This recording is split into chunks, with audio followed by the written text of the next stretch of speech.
So the idea is I wanted to make a slightly generic gender reveal soap. And this is kind of the idea I came up with, the idea of an egg in a nest. So here I'm using my shea butter recipe. I've already mixed the soap up itself. I think I lost the kind of the mixing part of the video. I don't know what happened to that. So I'm kind of mixing in the colours at this point. And most of the colours I've got, or actually all the colours I've got here, are natural shades. So it's clays and oxides and things like that to get the white colours. There's a gold mica in there just kind of for kind of a bit of flair. But excuse me. Other than that, this is a completely organic recipe, or a completely natural recipe. So yeah, and I've added a small amount of castor oil to my batch, because that makes the soaps a little harder and a little easier to get out of the moulds. So yeah, at the minute I'm going through the slightly tedious process of mixing all these colours. In the end I had, I think it was 5 or 6 different colours, so each one had to be measured out, mixed, and then put in a bag, ready to go. So it's a tedious process. So whilst I'm doing that, I'm going to explain some of the ideas I've got going for this year. So from January, and this video should be out on the 1st, I'm going to be producing 2 soaps a month in small batches, so no more than maybe 20 or so in a batch. Some batches will be quite small, depending on what I'm doing. So they're going to be up on eBay and available to buy through my blog, if you want to contact me directly. There is a standing discount for key workers of 20%. So, yeah, I felt I needed to add that bit.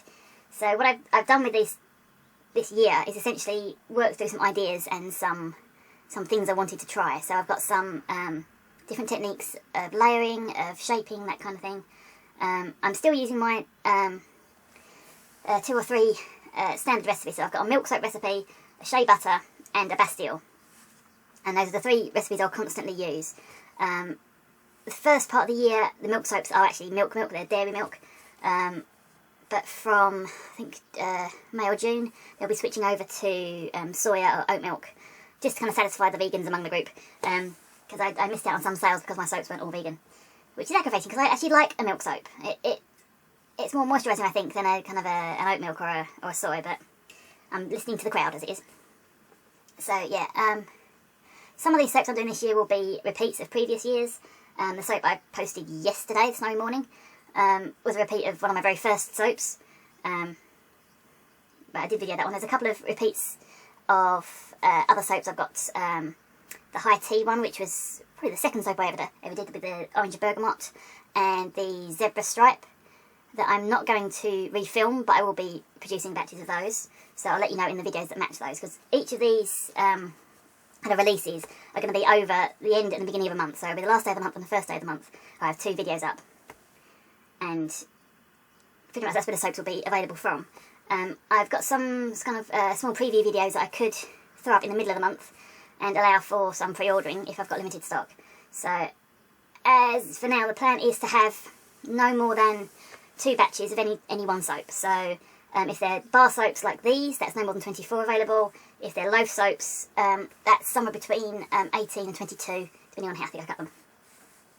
So, although some of those I've done more recently have been very thickly cut. It's because I didn't want to cut them down any smaller. So yeah, so that's the plan for this year. So I will be continuing that as kind of the ongoing theme, to have 2 soaps running per month. That doesn't mean that the other soaps will not be available. Essentially I'll keep a running count and I'll keep them up on eBay until they're gone, essentially. So yeah, the price will be unchanging, but they'll stay online until they're finished. I've still got, at this point, some of the Canadian themed ones that I did last year. Well, this year for me, but last year for you. Yeah, so I've still got some Canadian themed ones that are available, and they're up on eBay. I tried to get into Etsy, but for whatever reason it kept chucking me out when I was trying to put things on. So I might upgrade to an Etsy, or might build my own store at some point. At the minute I'm kind of just testing the water. I'm just seeing how this works, how well it builds up. Because with soap making you've got kind of a bit of a lag. You've got to wait. You make your soap, you wait 6 weeks or so, and then you can sell it. So that's all well and good, but that means you've got to build up quite a bit of material, essentially. So I've got a little wooden cabinet in my bedroom now, which is pretty much full. I've got room for 1 or 2 more batches in there at the minute. So hoping to start selling fairly quickly. If you're on my Twitter and Instagram, I've got kind of preview videos of other soaps on there as well. So yeah, I think I might do preview videos on Instagram or Etsy or Facebook, and then, you know, the main videos coming up. At least that's the plan. So going back to this nest egg soap, the idea was to make it look kind of marbly, kind of interesting with lots of different colours. So what I'm doing is layering in these colours. So I've got a whole load of white soap, and then I've got 3 or 4 colours. So I'm doing kind of a squidge of white and a squidge of colour, squidge of white, squidge of colour, so that each soap gets a bit of every colour, which is great but tedious. There's a reason I stopped doing cakes, because I stopped wanting to do piping. And soap piping is all well and good, but you've got to make sure you get it in the bag when it's still quite runny, and you can't stop, you can't take a break, you can't walk away from it, because if you do, it will just solidify in the bag and you'll never get it out. So this is me working to only having 24 soaps to make. I've got my little honeycomb mould in the corner. That's just for leftovers, really. I ended up having probably the equivalent of another 3 or 4 soaps worth in leftovers, because each of my batches, I probably should, but I don't make up a batch to fit the mould. I need to learn how to do that, because I've never been able to get that exactly right. So I make a standard batch of 1 kilo of oils. So in terms of these bar moulds, that means I can make 14 bar moulds from one batch. In terms of a loaf mould, I can fill a loaf mould and then 2 or 3 bars from another batch. So that means I have house soaps. I have soaps that look pretty-ish, that I can gift, or, you know, or just keep for house use. We've got a huge basket of house soaps, which are the ones that are too ugly to live, or the end bits of loaves and that kind of thing, which I think is just the nature of soap making. I've also got a growing collection of scraps and trimmings that I'm making into planets, because in November, December time I'm going to make a planet soap, which is not a unique idea. I saw Katie Carson do that, so I'm not going to claim that as my idea. But it's another way of using up scrap soap. So, yeah. I might at some point do offcuts or ends as kind of a party, not a party bag, like a goodie bag type thing to sell as a cheap thing. But at the minute, all the odd bits and pieces are fine, usable, or they get turned into planets, which is kind of a thing I do after I've cut the soaps. Any offcuts that are too small, when I'm trimming them, because I use a peeler to kind of bevel the soaps, that goes into a pot, and when I've got enough of that, I mash them together and make more planets. So as it is, I've got about 2.5 kilos worth of planets at this point. So I'm planning to use kind of a ratio of 1/3 planet to 2/3 soap. So that's going to require I make myself a big mould. So I'll do that over the summer, so I've got something to do with it. So yeah, so this soap, anyway, going back to this soap, to my nest egg, what you can just see in the background behind the bottle of gin-infused wine is 2 Tupperware boxes full of eggs. So what I did was made a half batch of this shea butter soap, and kind of split it into 3. So I had one part white, 1 part blue, 1 part pink, and I just made eggs. So the inside of the eggs is 7 grams, and I think the outside is 10 grams or something along those lines. So really simple bit of soap dough. If you don't know what soap dough is, there are separate recipes for soap dough that you can get, but I have found that my shea butter recipe becomes a really useful soap dough. It doesn't work so much with the milk recipe, but shea butter, once you've made it, poured it, and leave it for 24 hours, if you then take it out of the mould and knead it, it won't then solidify if you put it into a plastic bag. So that is my soap dough. It's my shea butter soap that's only had 24 hours in the mould, and that seems to work really, really well. It doesn't get shiny as much, it's quite matte, but I kind of like that because the soap's never going to be shiny, so yeah. So that was a very basic bit of kind of make an egg out of some soap. And half a batch of soap made 24 eggs with a little bit of excess. So I've now got a growing collection of bits of soap batter because I've used it in, or soap dough because I've used it in a number of different batches.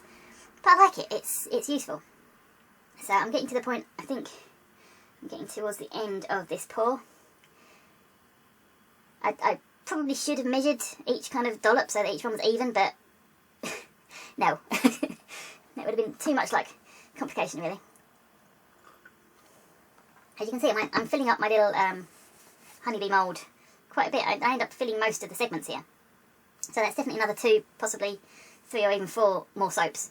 But it's easy to do an even dozen of each one, no more complications.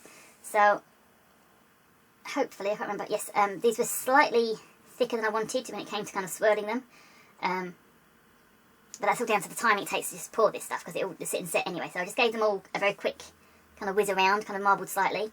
The intention was to make them quite pretty and do kind of a zebra pour, so you'd have the layers of colour, but that is never going to work with this soap. Ambition is always there, but it doesn't necessarily work. So I'm just kind of scribbling through these with a cocktail stick, just to kind of blend it a little bit, without making it too fussy, I don't think.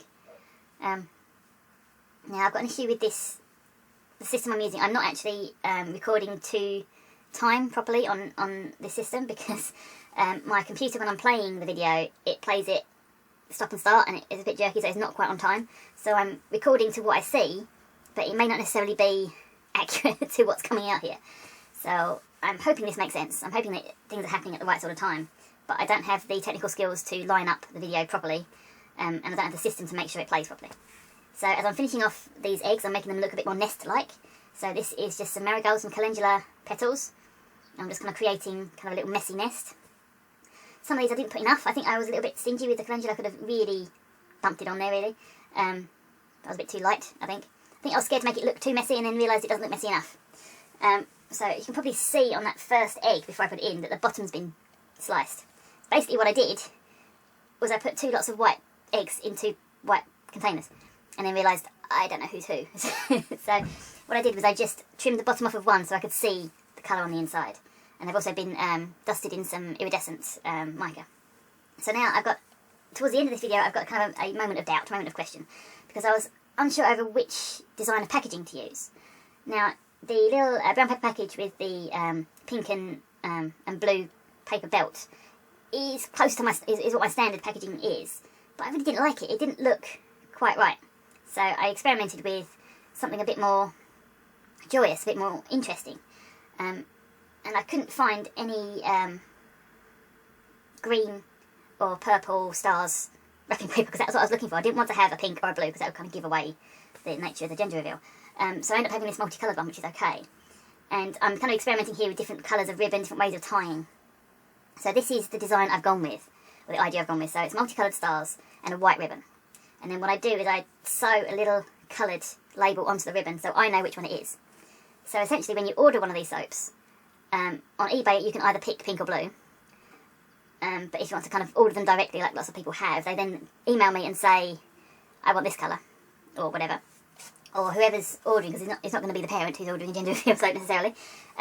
Because often they've got the gender of their baby from the ultrasound, and then they give it to a trusted individual who then contacts me with the appropriate colour, which works, which is fine. So everyone's going to look the same when it comes to you. I had a system of identifying which is which with the strap belt, but I think this looks better, looks more of a gift, more interesting.